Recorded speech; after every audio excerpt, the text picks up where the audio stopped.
What is it that defines you? Is it your name, your job, your nationality, or something more profound? This concept, the elusive idea of the self, has been a subject of continuous debate, not only in philosophy but also in the field of psychology. Please note, the pronunciation of ID should sound like elid. Diving into the pool of psychological theories, the self isn't a single, simple entity. It's a complex construct, a mosaic of thoughts, emotions, and behaviors, constantly evolving and changing over time. Let's begin with Sigmund Freud's psychoanalytic perspective, wherein the self is partitioned into three segments: the id, the ego, and the superego. The symbolizes our primal instincts, the ego signifies our rational self, and the superego is our moral compass. These three segments are in continuous conflict, and it's the responsibility of the ego to maintain balance among them. Then we have Carl Rogers' humanistic approach. Rogers believed that the self is subjective and is shaped by our personal experiences and perceptions.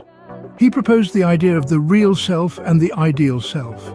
The real self is who we actually are, while the ideal self is who we aspire to be. A gap between the two leads to incongruence and psychological discomfort. Next is the cognitive theory, proposed by the likes of Jean Piaget and Lawrence Kohlberg. They saw the self as a product of social and cognitive development.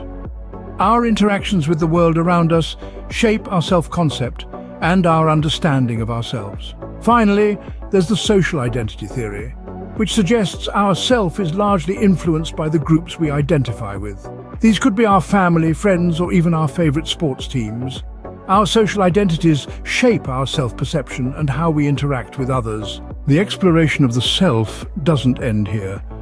There are numerous theories, each offering a unique lens to view this complex construct. So, what have we discussed today?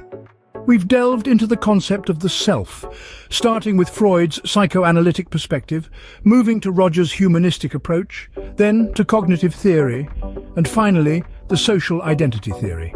Remember, the self is not static. It's ever-changing, shaped by our experiences, our thoughts, our environment, and our relationships. It's a journey of discovery that lasts a lifetime.